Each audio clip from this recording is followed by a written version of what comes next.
Recently, I just thought about something. You know what a coma is, right? A coma is being in a deep state of prolonged unconsciousness, unable to be awakened. Well, what if you could be in a coma, but you could be walking around? You could be in a coma and you could be in a relationship. You could be married. What about if you're in a codependent coma? Do you make choices for yourself, or are they made for you? Do you feel unhappy most of the time in your relationship? And do you feel like you can't be you and you don't know your identity?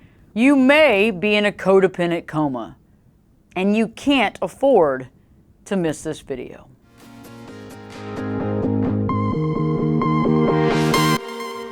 Hey there, friends. Glad to be back today. And on today's video, I want to talk about how the inability to be on our own and stand on our own can cause devastating results.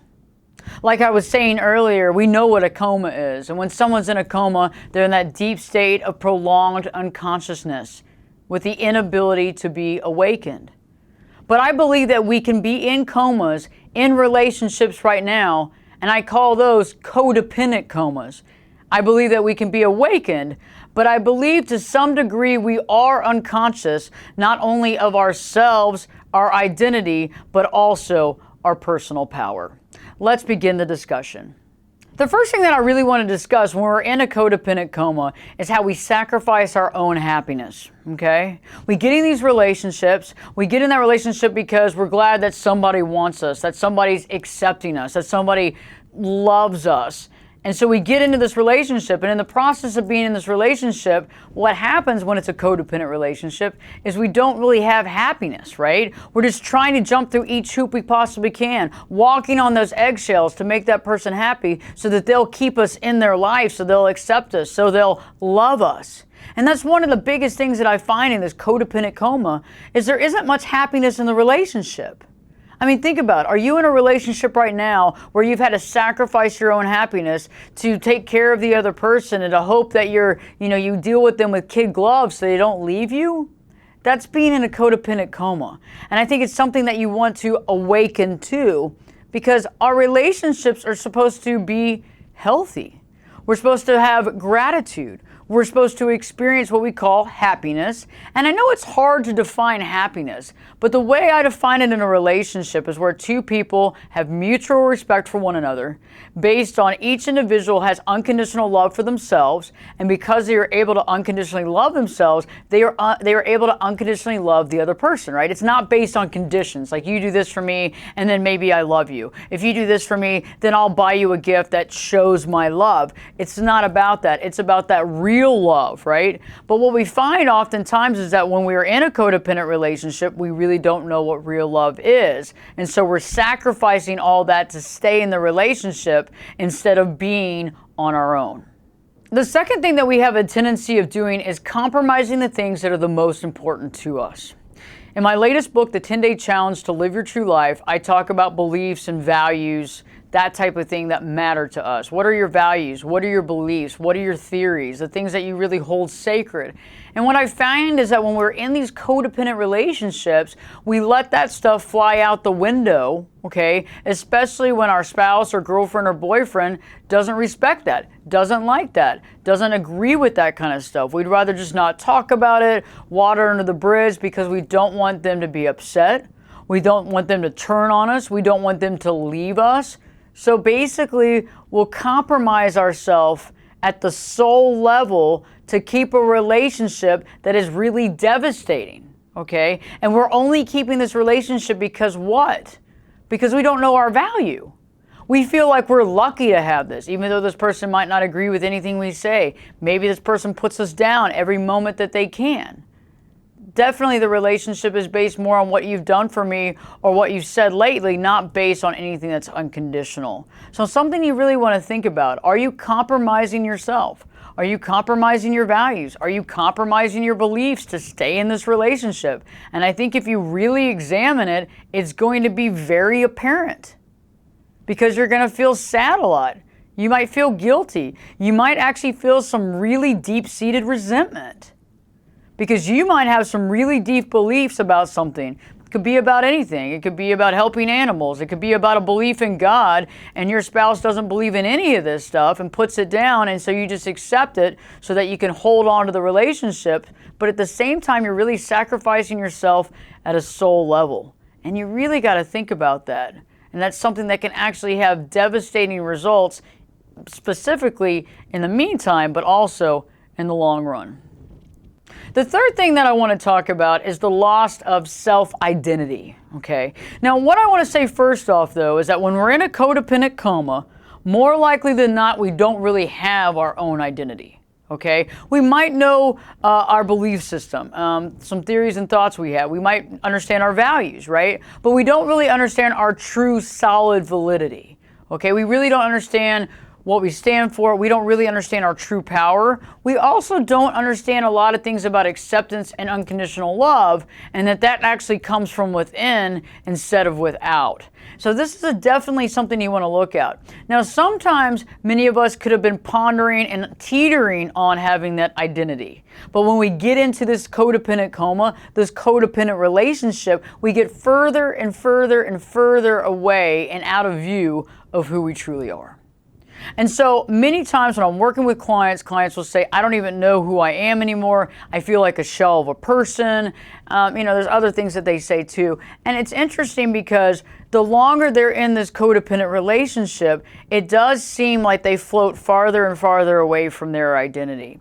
And so I want you to begin to ask yourself, who am I? What do I stand for? Starting a journal and really focusing on that kind of stuff. And actually being able to identify, am I really standing up for my values? Am I standing up for my beliefs? Am I standing up for myself? Or am I allowing myself to be walked all over in this relationship? You know what it feels like to be walked all over, right? You know what it feels like to compromise at a soul level. And if that's happening, you really need to rethink this relationship, because it's not adding to your quality of life. It's actually slowly sucking out the rest of the identity that you have left and leaving you stuck in a relationship that's going to have you questioning more things and probably isn't going to last the test of time either. So we eventually got to get to some point where we decide that knowing about ourselves is important, or just important as knowing someone else. The fourth thing that I want you to think about is that when we're in these codependent relationships and in the codependent coma, we're giving away our independence and we're allowing other people to choose for us, okay? How many times recently have you allowed your spouse or your girlfriend or boyfriend to make decisions for you? How often have you had to cut friends and family out of your life because your girlfriend, boyfriend, or husband, wife don't like them? How often is somebody else making the big decisions for you? And how often are those decisions not the decisions you necessarily want? This is a big flag here, okay? And if this is happening, you're in this codependent relationship, okay? And this isn't aiding and abetting your life, okay? Because what happens is when somebody else makes decisions for us, they usually don't choose what we want because they're not us. They're choosing what they want us to have, okay? Not what we want to have, what they want us to have, okay? And those are normally two separate things. So I want you to think about that as well. And the last thing that I want you to think about, and this is going to go a lot deeper than we've gone in the last 4 points, okay, is that when we're in a codependent coma, in this codependent relationship, right, we will allow ourselves to be in the toxic relationship, to be in this codependent relationship in fear of the other. And fear of the other. Now, what is the other that I'm talking about? Okay, the other is the fear of figuring out and knowing who you are.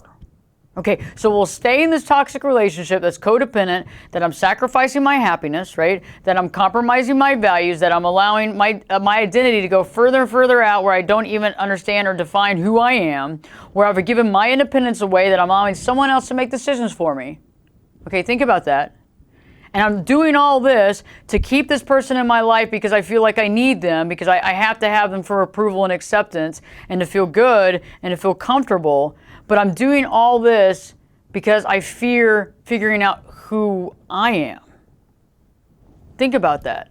So we stay in these controlling relationships because we would rather stay in this for the presumed, not real approval, not real acceptance, real love, instead of looking at the other side of the coin. What is the other side of the coin? Well, the other side of the coin is realizing that we have a relationship with ourselves that we haven't even begun to cultivate. We haven't once really looked at it. We've always put everybody ahead of ourselves. We've always put every relationship as more important than the relationship with ourselves. And I want to give you an example of how bad this really hurts, but how much we overlook it because it hurts so bad. Okay, so think about it. You have a friend, you have multiple friends, and you have one friend that you never hang out with, you rarely ever connect with, and when you do, it's a fleeting moment in time, right? And you don't really remember it. It's not really memorable. And you're kind of always trying to run from that friend and go with other friends. Well, what if I told you the person I'm talking about is you? And so the whole life, most of us do this. We run from relationship to relationship, right? We fall in love, we move in, maybe we get married. Maybe that doesn't work. We go to another relationship. And each relationship, we feel like we're kind of getting further away from where we need to, but we get into another relationship and we feel that feeling and we feel really happy and connected with that person, but then eventually that kind of starts going away, right? Because you begin to see the reality of the relationship. But the point is that we've never taken time to cultivate our own relationship with ourselves. So it's like we've never looked deep. We've never tried to figure out what makes us tick. We try to understand other people, we date people, we get to learn about them, we ask them about their friends, their family, what school they went to, all this information. How did you feel when you fell off your bike when you were 3? Was it bad? You're asking them all these questions and trying to get to know them, staying on the phone for hours and hours, having these deep conversations to get to know this other person when you've not once done this for yourself. Not once. I want you to think about how sad and disappointing it is. Because when we don't take time to get to know who we are, the end of this life is very regretful and sad. And there's nobody that's laying on their deathbed saying, man, I really wish I would have gotten to know what John's favorite sport was, or I wish I would have gotten to know so-and-so. Most people are saying, man, I squandered a lot of this life trying to fit in, trying to be loved by these people that I may or not even have contact with anymore. And there you are laying there fearful because you've never gotten right with self. And so I want to ask you, what are you doing to find you right now? What are you doing to begin to cultivate the relationship with the most important person in your life? Okay? Being in this codependent coma is not helping anything, right? And you have the ability to be awakened. So for most of the part, this is a self-induced coma. Now, I agree with the fact that we might have been taught this codependence from watching it from our parents, right? From being in that family dynamic. I also agree that maybe if we were in a family dynamic with family members that were really challenging to be around and we felt like we were walking on eggshells and trying to impress them and trying to get them to love us, it's part of our kind of our makeup right now. And now it's time for us to shed that. We don't need that anymore, right? We don't need that. When we were kids, we didn't know. I'm not at all pointing blame here. I understand completely the codependency. I get it. I did it for a long time. Okay? And I realized it was a learned response from being raised and the way I was raised. I get that. But I realized that I wasn't going to allow that part of my life to basically put a black cloud over the rest of the part of my life. I wanted to learn from that part of my life instead of sacrifice my life for it. Learn instead of sacrifice. So what are you doing right now to wake up from your codependent coma? I hope that this video is awakening you to some degree. You know, wake up. I want you to wake up and be able to see who you are. And it begins by not sacrificing yourself. It begins by identifying your values. It begins by not compromising the things that are most important to you. It begins with you being independent and making choices for yourself, no matter how small to begin with. No matter if it's just about choosing to see a friend, or choosing to go do something that somebody else doesn't want you to do. It's not a big deal. It's about making a choice for you. It's about choosing what's right for you and be able to see that you have the power to do that. And this relationship that you're in is all based on conditions anyway. So when this house of cards begins to fall, you'll be able to see that. Because two people in a relationship have to grow together.